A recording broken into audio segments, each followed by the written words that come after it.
మనస్తత్వం తప్పించి అతనికి ఏముందండి, ఏమీ లేదు, రాజకీయ పరిణితే లేదు. సో వైసీపీ పాలనని ఒకవేళ ఈ 4.5 ఏళ్ల పాలన ఇంకో 3 నెలల్లో ఎలక్షన్ జరగబోతుంది చూస్తే మీకేమనిపిస్తుందండి ఓవరాల్గా దాని మీద? అసలు పరిపాలన ఏముంది సార్ నాకు చెప్పండి. ఒక 2 నిమిషాలు అంటే ఫర్ ఎగ్జాంపుల్ అసలు వచ్చిన తర్వాత యాజ్ ఏ ముఖ్యమంత్రిగా చేయవలసిన మొట్టమొదటి బాధ్యత ఏంటండి, రాజధాని. ఇవాళ ఆంధ్ర రాష్ట్రంలో రాజధాని ఎక్కడ ఉందండి? ఏమని చెప్తారు మన పిల్లలు? స్కూల్లో ప్రశ్న వచ్చింది అనుకోండి, ఎగ్జామ్లో ఈ రాజధాని ఏదండి, ఏం చెప్తాడండి? ఆ రోజు నువ్వే కదా అన్నావు అసెంబ్లీలో, రాజధాని ఇక్కడే ఉండాలా కట్టండి అన్నావు. మళ్ళీ మార్చి 3 రాజధానులు అన్నావు. ఒక రాజధాని లేదు, 3 రాజధానులు లేదు. రాజధాని రాష్ట్రం అంటే ముఖ్యమంత్రి. రెండోది ఇంకో విషయం ఏంటంటే, మీరు ఆలోచిస్తే సిపిఎస్ రద్దండు ఎవరికి, ఉద్యోగస్తులకి. ఎందుకు బ్రదర్ నేను వచ్చిన వారం రోజుల్లో సిపిఎస్ రద్దన్నావు, ఈ రోజు వరకు ఎందుకు చేయలేకపోయావు? ఇంకా 3 నెలలు ఎలక్షన్లు అవుతున్నావు. నువ్వు నాయకుడివా? రాజకీయ నాయకుడు అనిపించుకుంటావు నువ్వు. కనీసం వాళ్ళు పిలిపించి ఈ కారణం చేయలేకపోతే చెప్పాలి కదా నువ్వు. కానీ వైసీపీ వాళ్ళు ఇచ్చిన హామీల్లో 99% ఏదో సంథింగ్ ఏదో పాయింట్ కూడా చెప్తున్నారండి. అంత హామీలు మేము అమలు 98.1 అట పూర్తి చేశారు. హామీ పూర్తి చేశారని చెప్పింది కొన్ని చెప్తే చెప్పండి. దాంట్లో హామీలు లేవా? సిపిఎస్ రద్దు హామీ కదా, రాజధాని హామీ కదండి. ఎంపీలు నాకు ఇవ్వండి, ప్రధానమంత్రి గారు మెడలో ఉంచేసి ఏమన్నాడండి, ప్రత్యేక హోదా తెస్తానన్నారు. ప్రత్యేక హోదా తెస్తానాడు, తెచ్చాడండి. ఇది అది వాగ్దానం కాదండి. అలాగే కాకుండా మరి ఉద్యోగాలకు సిపిఎస్ ఏదో చెప్పాను నేను, నిరుద్యోగులకి ప్రతి సంవత్సరం కూడా జాబ్ క్యాలెండర్ అన్నాడు. ఇప్పుడు వచ్చి ఒకటాన్ని చేసావా? అది హామీ కదా. వాలంటీర్ వ్యవస్థని మరి ఉద్యోగంగా చూడరా సార్ మీరు? అంటే వాళ్ళు చెప్తూ ఉంటారు, అంటే మేము 1,00,000 మంది సంథింగ్ ఎంతమంది నాకు ఐడియా లేదు నంబరు, అంతమందికి మేము ఉద్యోగ కల్పన చేసామని చెప్తూ ఉంటారండి వాళ్ళు. దాన్ని మీరు వాలంటీర్ వ్యవస్థ టెంపరీ వ్యవస్థ అండి. అది ఎంత ఇస్తున్నావు జీతం నువ్వు? టెంపరీ వ్యవస్థ అది. జాబ్ క్యాలెండర్ రిలీజ్ చేస్తాను, చదువుకున్న కుర్రవాళ్ళకి జాబ్ క్యాలెండర్ రిలీజ్ చేస్తాను, 2,30,000 మందికి ఉద్యోగాలు ఇస్తానని చెప్పి ఆ రోజు మాట ఇచ్చావు కదా, ఎందుకు చేయలేకపోయావు? మరి ఇవన్నీ కూడా ఒకసారి ఆలోచించాలి. ప్రతి సంవత్సరం కూడా 6,500 కానిస్టేబుల్ పోటీ తీస్తాను మాట ఇచ్చే పోలీసులకి ప్రతి సంవత్సరం. ఒకటని తీసావా? ఇప్పుడు వచ్చి చేయలేదే, మరి వాగ్దానం కాదండి. అలా కాక పెన్షన్ 3,000 ఇస్తా అన్నాడు. ఎంత మోసం చేసేది. జనవరి నుంచి పెట్టినట్టున్నారు కదా సార్. అలా కాదు సార్, గెలిచిన దగ్గర నుంచి 3,000 ఇవ్వాలి కదా. లాస్ట్ 3 నెలలు ఇస్తారు 3,000 అండి. మొదటి సంవత్సరం 250 పెంచాడు, రెండో సంవత్సరం 250 పెంచాడు, 3వ సంవత్సరం 250 పెంచాడు. ఇలా సంవత్సరం పెంచడం వల్ల ఎంత లాస్ తెలుసండి మీకు? లాస్ అంటే ఎలాగండి? అంటే ఆ వ్యక్తికి వచ్చేది ఫస్ట్ నెల ఇచ్చి కూడా 3,000 ఇవ్వాలి కదండి. అదే ఓకే, 3,000 ఇవ్వలేదు. మొదటి సంవత్సరం అంతా 250 పెంచాడు, 2,250 ఇచ్చారు. మళ్ళీ రెండో సంవత్సరం వచ్చేటప్పుడు ఇంకో 250 పెంచాడు, 2,500 ఇచ్చారు. అలా పెంచుకుని రావడం వల్ల ఒక్కొక్కడికి ఎంత లాస్ తెలుసా? ఒక్కొక్కడికి నా లెక్క ప్రకారంగా 25,250 రూపాయలు నష్టం. ఒక్కొక్కడికి 25,250 రూపాయలు నష్టం. అంటే అర్హులకి యాక్చువల్గా 22,500 కూడా కంప్లీట్ 3,000 చొప్పున ఇస్తే అంతేది, అది ఇవ్వకపోవడం వల్ల ఈ విధంగా అయ్యింది అంటారు. అంతేనండి. అది మోసం కదా? మోసం కదా చెప్పండి. ఇలాగ అన్నీ మోసం చేసుకొచ్చాడండి. ఈవేళ ఇంకోటి ఏంటండి, నేను వచ్చిన వెంటనే మద్యపానం నిషేధం ఉన్నాడండి. వచ్చిన నెల రోజుల్లో సంవత్సరానికి తీసేస్తానని చెప్పాడు ఆడవాళ్ళందరికీ కూడా, మహిళలందరికీ. ఈవేళ మద్యపానం మీద అప్పు తెచ్చాడండి. ఈవేళ షాపుల మీద, బ్రాంచీ షాపులు అప్పు తేయడం అప్పుడు చూసాడు రాజకీయాల్లో. ఎంత తెచ్చాడండి? 8,300 కోట్లు అప్పు తెచ్చాడు. ఎంతకండి? 9.62% వడ్డీకి తెచ్చాడు బ్రాంచీ షాపుల మీద. భూముల మీదో ఎక్కడ మనం అప్పు తెస్తాం, బ్రాంచీ షాపుల మీద. ఎన్ని సంవత్సరాలకు అప్పు తెచ్చాడండి? 25 సంవత్సరాలకు అప్పు తెచ్చాడండి. 3 నెలలు పోతా కదా నువ్వు. అంటే 25 ఏళ్ళు గవర్నమెంట్ వడ్డీ కడుతూ ఉండాలి కదండి, అంతేనండి? అప్పు తీర్చాలా? అప్పు తీర్చాలి, వడ్డీ కట్టాలి. అంతే, అప్పు తీర్చాలి కదండి, వడ్డీ కట్టాలా. ఈ పదవీ కాలం 5 సంవత్సరాలు కదండి. 25 సంవత్సరాలు అప్పు ఎలా చేస్తారు సార్? అంటే వచ్చి ముఖ్యమంత్రి ఎవడో ఆడగట్టుకుంటాడనే. 30 ఏళ్ళు ముఖ్యమంత్రి అన్నారు కదా సార్, ఆ కాన్ఫిడెన్స్ అంచుకోవచ్చు కదా. కాన్ఫిడెన్స్ బ్రాంచీ షాపులు తప్పేడు సార్, దుర్మార్గారు. బ్రాంచీ షాపు తప్పేడు సార్. ఈవేళ అతను చేసిన అప్పు ఆంధ్ర రాష్ట్రంలో రోజుకి 80 కోట్లు వడ్డీ అవుతుంది తెలుసా మీకు? రోజు లెక్క చేస్తే చిన్న విషయం అండి 80 కోట్లు. మరి ఏం చేసావు? ఎన్ని కూడా సరదా 45 సంవత్సరాలకి పెన్షన్ అన్నావు, నో. సన్న బియ్యం వస్తాడు గుడిశెట్టి ఎవరు నాన్నగారు మంత్రిగా ఉన్నప్పుడు కొడాలి నాన్నగారు అండి సన్న బియ్యం వస్తాడు, ఇచ్చాడండి. అది హామీ కదండి. తర్వాత అందరికీ కూడా 4,80,000 పెన్షన్ తీసేసాడండి. ఉన్న వాళ్ళకి మోటార్ సైకిల్ ఉందనో, కారు ఉందనో, ఇది ఉందనో అది వచ్చేసి మొత్తం 4,80,000 మంది పెన్షన్ తీసి పారేశాడు. ఇప్పుడు ఇది హామీ కదండి. తర్వాత ఇక్కడ చూస్తే అమ్మ ఒడి ఇవన్నీ కూడా మోసం తీసుకొచ్చాడు. విశాఖపట్నం మనం విశాఖపట్నం తీసుకుందాం. విశాఖపట్నంలో 123 ఎకరాలు తాకట్టు పెట్టి 25,000 కోట్లు అప్పు తెచ్చాడు తెలుసా ఈ విశాఖపట్నం మేధావులకి? 123 ఎకరాలు అండి. ఎక్కడ సార్? ఎక్కడెక్కడ ఉన్నాయి? నాది లిస్ట్ ఉన్నాయి, చాలా పెద్ద లిస్ట్ ఉంది. అదే 25,000 కోట్లు దేనికోసం తెచ్చి ఉంటారు సార్? విశాఖపట్నం అభివృద్ధి కోసం ఖర్చు పెట్టాలా? ఏం అభివృద్ధి చేసాడండి? ఏం అభివృద్ధి చేసి చెప్పండి. మరి రైల్వే జోన్ అన్నాడు. Railway zone railway zone central దగ్గర సార్. సెంట్రల్ అది బాధ్యత చెప్పండి ఒకసారి మీరు. ఓకే చేస్తే నేను సెంట్రల్ గవర్నమెంట్ పార్లమెంట్ ఏం చెప్పారు? మేము ఇవ్వడానికి రెడీగా ఉన్నాం, 20 ఎకరాల స్థలం ఇవ్వమంటే ఇవ్వట్లేదు జగన్మోహన్ రెడ్డి మొన్న సెంట్రల్ మినిస్టర్ పార్లమెంట్ అన్నాడు. అది హామీ కదా. సరే, స్టీల్ ప్లాంట్ వ్యవహారం ఉంది, సెంట్రల్ది అంటారు మీరు వాళ్ళని. స్టీల్ ప్లాంట్ వ్యవహారంలో యాజ్ ఏ ముఖ్యమంత్రిగా ప్రధానమంత్రి దగ్గరికి వెళ్ళి ఎట్టి పరిస్థితులు చేయడానికి వీలేదని ఎప్పుడైనా ఒక్కసారి మాట్లాడేవాళ్ళు? సార్, స్టీల్ ప్లాంట్ విషయం అంటున్నారు కాబట్టి అడుగుతున్నాను. ఎందుకంటే స్టీల్ ప్లాంట్ విషయంలో ప్రతి పార్టీ కూడా కప్పదాటు గంతులే వేసింది. అంటే ఎవరికి వాళ్ళ రాజకీయ లబ్ధి కోసం లేకపోతే వాళ్ళకి ఇబ్బంది కలగకుండా ఉండడం కోసం వాళ్ళ గేమ్ అనేది ఆడుతూ ఉన్నారని సామాన్య ప్రజల్లో అయితే ఒక ఆరోపణ అయితే ఒక అభిప్రాయం అయితే ఉంది. అది కూడా తప్పంటారు. మిగతా పార్టీలకి ప్రధానమంత్రి గారిని కలిసే అవకాశాలు లేవు. ఇప్పుడు ఎన్నిసార్లు వెళ్ళి 18 సార్లు వెళ్ళిపోయి ఫ్లైట్లు, ఫస్ట్ ఫ్లైట్లో ప్రధానమంత్రి గారు వెళ్ళిపోయి మాట్లాడుతూ లోపలికి తలుపులు వేసుకుంటారు. లోపల ఏం మాట్లాడతారు ఎవరికి తెలీదు, బయటకు వచ్చేస్తావు. మరి వెళ్ళినప్పుడు నీకు అవకాశం ఉన్నప్పుడు ఒకసారి స్టీల్ ప్లాంట్ తప్పు సార్ అలా చెయ్యొచ్చు సార్ ఎప్పుడో అడిగావా? బయటకు వచ్చి ప్రెస్కి చెప్పావా? కాదు సార్, మీరే అన్నారు తలుపులు వేసుకొని మాట్లాడతారు అని. అంటే ఇప్పుడు ఎవరైనా మాట్లాడతారు అలాగే. అంటే కాదు సార్, మీడియాని అలౌ చేయరు కదా సార్. అంటే వాళ్ళు మాట్లాడుకునేది మీడియాకి లీక్ అవ్వకూడదన్న దాంతో మాట్లాడుతుంటారు. మీడియా లోపల రానివారు సార్.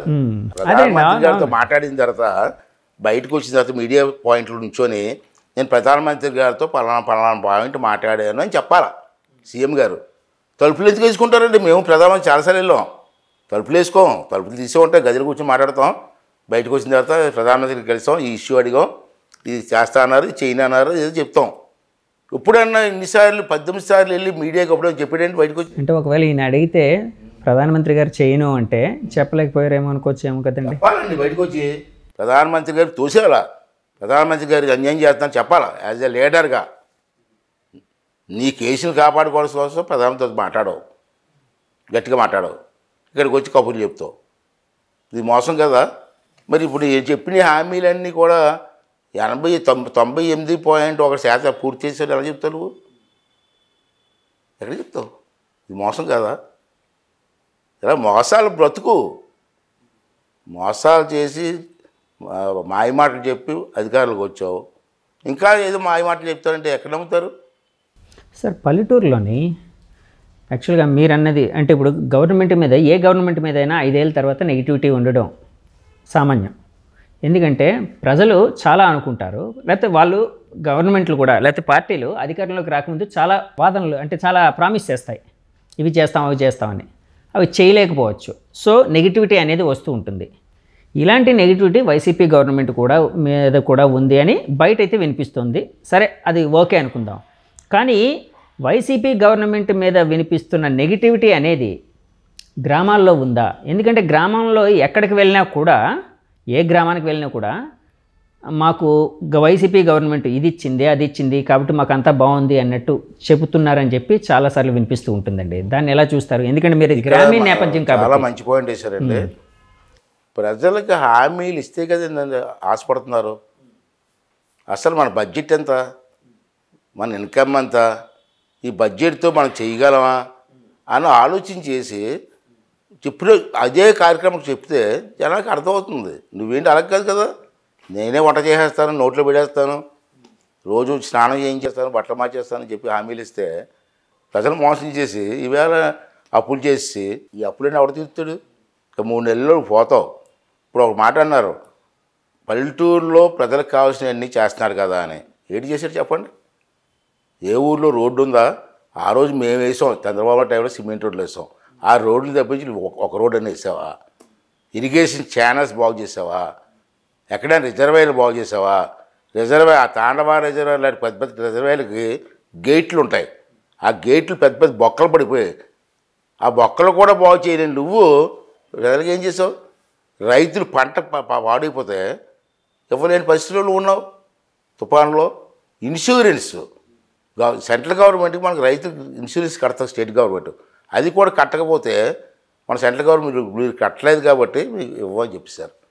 మరి ఏం చేసావు? ఇల్లులు హౌసింగ్ 30 లక్షల ఇల్లు కట్టాడు అన్నాడు. చూపించమను, దమ్ముంటే రమ్మని ఒక్క నాయకుడు ఎవరైనా నాతో రమ్మని చూపించమను. 30 లక్షల ఇల్లు కూడా పేరు చెప్తాడు కదండి, నేనే కట్టించాను. జగనన్న కాలనీ అంటాడు కదా, తప్పు. అక్కడ కూడా మోసం చేశాడు. ఒక్కొక్క ఇంటికి 1,80,000 రూపాయలు ఇస్తున్నారు. దాంట్లో 1,50,000 రూపాయలు ప్రధానమంత్రి గారు ఇస్తున్నారు. 1,50,000 సెంట్రల్ గవర్నమెంట్ నుంచి వస్తుందండి. 1,80,000 ఇస్తున్నారండి. 1,80,000 1,50,000 1,50,000 ప్రధానమంత్రి గారి నుంచి వస్తుంది ప్రతి ఇంటికి. ఓకే, ఇంకా 30,000 ఉంది కదండి. 30,000 కూడా వీడు ఇవ్వలే. పనికి ఆహార పథకం అవుతుందండి సెంట్రల్ గవర్నమెంట్ది. కూలీలు పనిచేస్తున్నారు కదండి, ఆ డబ్బులు డైవర్ట్ చేసాడు. అంటే 1,80,000 రూపాయలు కూడా సెంట్రల్ గవర్నమెంట్దే. వీడు పైసా ఇవ్వలే. పైసా ఇవ్వకుండా జగనన్న కాలనీ బొమ్మలు, మళ్ళీ బొమ్మలు ఒకటే కాలనీ మీద. ఏంటి ఎవరికి తెలియదండి? ఎన్నాళ్ళు మోసం చేసిన ప్రజల్ని? తప్పు కదా. నువ్వు పైసా ఇవ్వకుండా ప్రధానమంత్రి గారి కొడుకు పుడితే నా కొడుకు అని ముద్దు పెట్టుకుంటాడు ఇతను. ఇది మేము మాట్లాడతాం, వాస్తవం చెప్తే బాధ. సార్ ఇప్పుడు మీరు అన్నారు ప్రధానమంత్రి గారు ఇచ్చే దాంట్లోంచి, అంటే సెంట్రల్ గవర్నమెంట్ ఇచ్చే దాన్నే ఈయన తందిగా చెప్పుకుంటున్నారు అని మీరు అంటున్నారు, ఆరోపణ చేస్తున్నారు. ఆరోపణ కదా వాస్తవం. సరే అదే వాస్తవం అనుకోండి, నిజం అనుకోండి. పోనీ మరి బీజేపీకి వాళ్ళు ఏం చేస్తున్నారు సార్? వాళ్ళు ఇది మేము ఇస్తున్నామని ఎందుకు చెప్పుకోవట్లేదు వాళ్ళు? ఇప్పుడు అదే వచ్చింది బాదండి. ఇప్పుడు వ్యాన్ తిరుగుతున్నారు చూసారా, పశుసంవర్ధక శాఖ వ్యాన్లో. ఆ వ్యాన్లు ఇచ్చింది ఎవరు? ప్రధానమంత్రి గారు. దాని మీద ప్రధానమంత్రి బొమ్మ లేకుండా ఈడు బొమ్మలు వేసేసుకున్నాడు. అప్పుడు మళ్ళీ వాళ్ళు చూసి దేని వ్యాన్ మీద మా బొమ్మలు లేవంటే మళ్ళీ మార్చారు. ఈ స్కీమ్ని ప్రధానమంత్రికి ఇచ్చే స్కీమ్ ప్రధానమంత్రికి ఇచ్చి చెప్పాలి కదా మనం. దాని మీద వాళ్ళు కూడా మాట్లాడలేదు. ఎందుకంటే వీళ్ళు అవసరం ఉంది, ఎంపీలు కావాలి కదా వాళ్ళకి. ఎంపీలు కావాలి కాబట్టి వాళ్ళు మాట్లాడారు. అంటే అక్కడ బిల్లులు పాస్ అవ్వడానికి అంతే అండి. 25 ఎంపీలు ఎంతమంది ఉన్నారు రాజ్యసభతో అన్ని కలిపి? అవునండి, అవసరం కదా అని వాళ్ళు కూర్చున్నారు. ఏమంటే ఇంత డబ్బు సెంట్రల్ గవర్నమెంట్ ఇచ్చిన డబ్బులు, పంచాయతీరాజ్ డబ్బులు మీరు తెలుసు, పంచాయతీలకి సెంట్రల్ గవర్నమెంట్ డబ్బు వస్తుంది. పంచాయతీ వ్యవస్థ మొత్తం డబ్బు అంతా వాలిస్తారు. ఆ డబ్బు పంచాయతీల్లోనే ఏ పంచాయతీలో ఉన్నా ఆ పంచాయతీలో ఖర్చు పెట్టాలా, అది చట్టం. కానీ ఇది ఏంటంటే ఆ డబ్బులను డైవర్ట్ చేసి వేరే దాన్ని మార్చాడు. దాని మీద మేము పిటిషన్ పెట్టాం, ప్రధానమంత్రి గారికి అందరికీ పెట్టాం. పంచాయతీ సర్పంచ్లు అందరూ కూడా స్ట్రైక్ చేశారు, అది మీకు కూడా తెలుసు. కానీ సెంట్రల్ గవర్నమెంట్ అడగాలి కదా, నా డబ్బులు ఎవరు డైవర్ట్ చేయడానికి అడగాలి కదా, అడగలేదు. మీరు చెప్పింది కరెక్టే, అడగట్లేదు. అంటే ఎందుకు అడగట్లేదు సార్? వీళ్ళకి సరే ఓన్లీ ఎంపీలు వరకే అని అనుకుంటే, ఎందుకంటే ఇప్పుడు ఆల్మోస్ట్ వాళ్ళకి అవసరం వచ్చినప్పుడు ఎలాగైనా అంటే ఏదో ఒక విధంగా వాళ్ళు బ్రతిమిలాడో బామాలో ఏదో ఒక విధంగా చేసుకోగలుగుతారు, అంటే లేకపోతే ఒక కమాండ్తోనో చేసుకోగలుగుతారు. ఎందుకంటే వాళ్ళు చాలా ఇదిగా ఉన్నారు, స్ట్రాంగ్గా ఉన్నారు కాబట్టి సెంట్రల్ గవర్నమెంట్. మరి ఇలాంటివన్నీ ఎందుకు అడగట్లేదు అంటారు? అదే కారణం అంటారా? అదే కారణం అండి. వాళ్ళకి వీళ్ళకి మొదటి నుంచి అండర్స్టాండింగ్స్ ఉన్నాయి. నేను మీ ద్వారా కూడా మరోసారి చెప్తున్నాను, పురంధేశ్వరి గారికి కూడా చెప్పా. చాలాసార్లు మధ్య మాట్లాడుతున్నారు, జగన్మోహన్ రెడ్డి అన్యాయం చేస్తున్నాడు, తోచేస్తున్నాడు, బ్రాంతి షాపులు ఎలా చేసేస్తున్నాడు, నాసిరకం బ్రాంతి తాగిస్తున్నాడు, జనం చచ్చిపోతున్నారు అన్నారు. సెంట్రల్ గవర్నమెంట్ మీదే కదా, మీరు ఎందుకు ఎంక్వైరీ కూడదు? ఎంక్వైరీ వచ్చు కదా, ఎంక్వైరీ చేసి యాక్షన్ తీసుకోవచ్చు కదా. మీరు మాట్లాడే బదులు గవర్నమెంట్ మీ చేతిలో ఉంది కదా, ప్రధానమంత్రి యాక్షన్ తీసుకొచ్చి సెంట్రల్ గవర్నమెంట్ డబ్బు డైవర్ట్ చేస్తున్నాడు. ఇల్లు డైవర్ట్ చేసేస్తున్నాడు, బ్రాంచీ షాపులకు అప్పులు తెచ్చేస్తున్నాడు. మీకు లిమిట్ ఉంటుంది, అప్పు చేయడానికి కూడా లిమిట్ ఉంటుంది సార్. ఆ లిమిట్ దాటిపోయి అప్పు చేసాడు. సెంట్రల్ గవర్నమెంట్ ఎందుకు యాక్షన్ తీసుకోకూడదమ్మా? నువ్వు రోజు ప్రెస్ మీట్ పెడుతున్నావు, నువ్వు ప్రెస్ మీట్ పెట్టవు ఎందుకు? ప్రధానమంత్రి దగ్గరికి వెళ్ళి వెంటనే ఎంక్వైరీ చేయండి, యాక్షన్ తీసుకోవచ్చు చెప్పొచ్చు కదా. చెప్పారు సార్ ఈ విషయం? నేను చెప్పాను, పేపర్ కూడా ఇచ్చాను. కాదు సార్, ఆవిడని కలిసి చెప్పారండి. ఒకసారి మాట్లాడినప్పుడు వైన్ షాప్ గురించి ఏదో అడిగినప్పుడు చెప్పండి, నువ్వు ఎందుకమ్మా ఎన్ని బాధలు? Committee CBI enquiry CID enquiry వేసిస్తే మొత్తం తేలిపోద్ది కదా అని ఏమన్నారు సార్? ఇప్పుడు అదే ప్రయత్నం చేస్తూ ఉంది ఆవిడ పాపం. సరే ఆవిడ మాట ఎక్కడ చెల్తుందో చూడాలి కదా. అంటే సెంట్రల్ గవర్నమెంట్ విషయంలోకి వస్తే అక్కడ మోడీ గారు, షా గారి మాట తప్ప, అమిత్ షా గారి మాట తప్ప ఇంకెవరిది చల్లదంటారా సార్? చూస్తున్నాం కదా మనం. మీ ఆలోచన ఏంటంటే మాకు కావాలి. ప్రజలంతా చూస్తున్నారు. అక్కడ 2 minutes షో. ప్రధానమంత్రి గారు మాట్లాడితే మన అమిత్ షా గారు ఇంప్లిమెంట్ చేయడం, మిగతా మంత్రులు ఎవరైనా మీకు కనబడుతున్నారు ఎక్కడైనా? అప్పుడప్పుడు ఏదో వచ్చినప్పుడు హాయ్ హాయ్ అని కూడా వెళ్తారు తప్పించి కేంద్ర మంత్రులు ఎవరైనా నోరు మాట్లాడుతున్నారా? R&B మంత్రి గారు ఉన్నారు, అతను గడ్కరీ గారు, అతను ఒక్కడే కొంచెం ఇండివిజువల్గా మాట్లాడతారు తప్పించి మిగతా మంత్రులు ఎవరు మాట్లాడారు చెప్పండి? గడ్కరీ గారు చంద్రబాబు గారికి కొంచెం సపోర్టర్ అని కూడా బయట వినిపిస్తూ ఉంటుంది. సపోర్ట్ ఏం లేదండి, చంద్రబాబు రెడ్డి వాళ్ళు లైక్ చేసేవారు. ఇవాళ నేషనల్ హైవేస్ అవుతున్నాయండి, ఇవన్నీ గడ్కరీ గారు ఇచ్చినాయి. విజయవాడలో ఉన్న ఫ్లైఓవర్స్ కానీ అన్నీ కూడా చంద్రబాబు నాయుడు టైంలో, నేను అప్పుడు R&B మంత్రి. ఓకే, మీరు స్టేట్ R&B. చంద్రబాబు గారు ఫైల్ అని ట్రై చేసి నాకు ఇచ్చి పంపించారు ఢిల్లీ. ఇలా మా ఈరబోతులు గారు మనిషి వస్తున్నారు చూడంటే వెళ్ళాయన్నా సంతపించాడు. ఎందుకు ఇతను అసలు లైకింగ్. అప్పుడు కూడా గడ్కరీ గారే ఉండేవారు. అప్పుడు గడ్కరీ, ఇప్పుడు నేషనల్ ఇవన్నీ కూడా బాగా జరుగుతున్నాయి, అమ్మానం చేస్తున్నాడు. చాలా మంచి లీడర్ అతను. అతన్ని కూడా దూరం పెట్టారు అమిత్ షా గారు. ఎందుకు సార్? అంటే చంద్రబాబు గారికి సపోర్టివ్గా ఉన్నారని దానికోసం కాదు, మళ్ళీ లీడర్షిప్ తక్కువ డామినేట్ చేయకూడదు, వాళ్ళ రాజకీయం ఉంటాయి. సరే, ఇందాక మీరు అన్నారు యాక్చువల్గా ఇప్పుడు వైసీపీ గవర్నమెంట్ సెంట్రల్ గవర్నమెంట్ ఇస్తున్న పథకాలను కూడా తన బొమ్మలు వేసుకుంటూ వాళ్ళ పథకాలు అంటే వీళ్ళు ఇస్తున్నట్టు చెప్పుకుంటున్నారు ఇలా అని. ఇదే మాటని వైసీపీ వాళ్ళు ఏమంటారంటే, ఒకప్పుడు చంద్రబాబు నాయుడు గారు కూడా చేయలేదా ఇలాగా అంటే కొంతమంది అంటే సెంట్రల్ గవర్నమెంట్ ఏవి ఇచ్చినా కూడా రాష్ట్ర ప్రభుత్వాలు తమదిగా చెప్పుకుంటుంటాయి. కొంతమంది అనలిస్టులు కూడా చెప్తూ ఉంటారండి, చెప్పుకుంటూ ఉంటారు చంద్రబాబు గారు కూడా చేశారు కదా, జగన్ గారు చేస్తేనే తప్పేంటి అని కొంతమంది అనలిస్టులు అంటూ. చంద్రబాబు నాయుడు గారి ప్రభుత్వంలో ఇంచుమించు ఒకసారి తప్పించి అన్నిసార్లు నేను మంత్రిగా ఉన్నాను, 5 times మంత్రిగా ఉన్నాను. సూపర్ అండి. రామారు గారు తగ్గించి ఎప్పుడు కూడా సెంట్రల్ గవర్నమెంట్ పథకాన్ని సెంట్రల్ గవర్నమెంట్ పథకం అని చెప్పాం. ఆ పథకం మీద 2 photos ఉంటాయి, మా టైం చూడండి, మీరు అబ్జర్వ్ చేయండి. ప్రధానమంత్రి గారిది, ఆ శాఖ మంత్రిది సెంట్రల్ గవర్నమెంట్, ఇక్కడ మన సీఎం బొమ్మ, ఇక్కడ ఆ శాఖ మంత్రిది వేసేవాళ్ళం మేము. ఇది సెంట్రల్ గవర్నమెంట్ పథకం అని చెప్పు. బియ్యం ఉంది, వేళ రూపాయికి బియ్యం ఇస్తున్నారు కదండి, సెంట్రల్ గవర్నమెంట్ ఫ్రీగా ఇస్తుంది బియ్యం. సెంట్రల్ గవర్నమెంట్ ఇది ఇతరించి కాదు, ఈ బియ్యం అన్నీ కూడా ప్రజలకు ఇచ్చే బియ్యం అన్నీ కూడా ఫ్రీ బియ్యం అంతా కూడా సెంట్రల్ గవర్నమెంట్ ఇస్తుంది. కానీ ఇప్పుడు ఆపరేషన్ లేకుండానే మోకాళ్లకు ప్లాస్మా ట్రీట్మెంట్, మీ ఆర్థోపెడిక్ సమస్యలన్నిటికీ రోబోటిక్ టెక్నాలజీ ద్వారా తక్కువ ఖర్చుతో శాశ్వత పరిష్కారం, ఫ్రీ కన్సల్టేషన్, ప్రతి ట్రీట్మెంట్ పై 20% డిస్కౌంట్. ఈ ఆఫర్ కొద్ది రోజులు మాత్రమే, త్వరపడండి. V9 hospitals 9281465842.